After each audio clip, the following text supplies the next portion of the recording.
You ever out working in the garage and you need a hand and nobody's around to give you a hand because you got no friends, you're not a very nice person, happens to me all the time. Maybe the wife isn't home, she can't come give you a hand either. I found this thing called a third hand. It's actually a cabinet maker's tool, a cabinet maker's jack in fact. And these things, you buy them on Amazon. This is them here. They're really quite cheap. Kind of stumbled on this and I thought, you know, this would be a great tool to have in the garage. And you know what, so far it's pretty valuable. Let me show you some of the things I have used it for, and you can probably think of a lot of good uses yourself.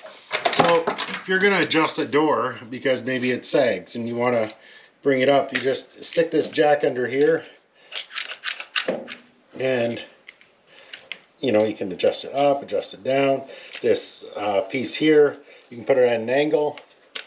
So let's say I want to just bring it up into here and give her a quick adjustment. Bring the door up. Now I can go and adjust my nuts and bolts. You have to remember it is a bit of a pivot point, so sometimes you might have to jam something in here just to make sure it's not going back and forth. But I find it pretty useful for adjusting doors. Now to loosen it off, so you just hit this handle here, that'll send it up. To loosen it off, you just lift up on here, that'll release the tension. And just like that. This is one of the shortest ones I could find because that's what I like. This line here lines you up so you can get this guy in there, or you can send it down there, or you can send it right to the bottom if you want. Same thing for bringing it up. You can release it there and it'll go up fast, or there and you can adjust it nice and slow. Another good spot for it that I've used it is maybe when doing fenders. Now in my case, I know I need to use this 4x4 because, well, I've installed this fender. So I'm just going to get this in here like so. I'm going to adjust this up. Assuming I needed to either support the fender, I'd leave it there. If I needed to raise the fender, I could bring it up a little bit more. Another spot is under the hood. Same deal. You could set it right here on the valve cover if you want to. We're not talking a lot of weight. And get that guy up like that.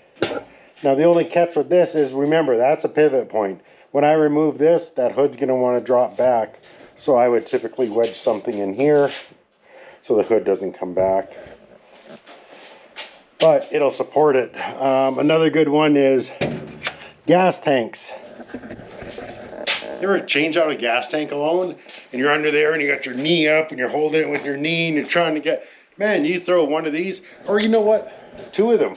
What are these things, like 40 bucks or something for two of them? You know, get yourself a set. They're good to have. You're changing out your dash, it's good to have. You know what, there's an endless supply of things you can do. They're good for, you know, holding stuff together while you weld it. Whatever you want to do. There's always a time when you could use a third hand. So I'm not going to leave you a link because I'm not going to try and make money off this. Just go to Amazon, look up third hand or cabinet jack. They come in all sorts of sizes. I'd get the smallest one you can find because we're not building cabinets. Unless you are, then get the big one, I guess, so you can do upper cabinets. It would have been nice to have this when I was doing those. Oh well, live and learn. So yeah, 30, 40 bucks, get yourself some. I get nothing out of it. I don't care, I'm just trying to help you out.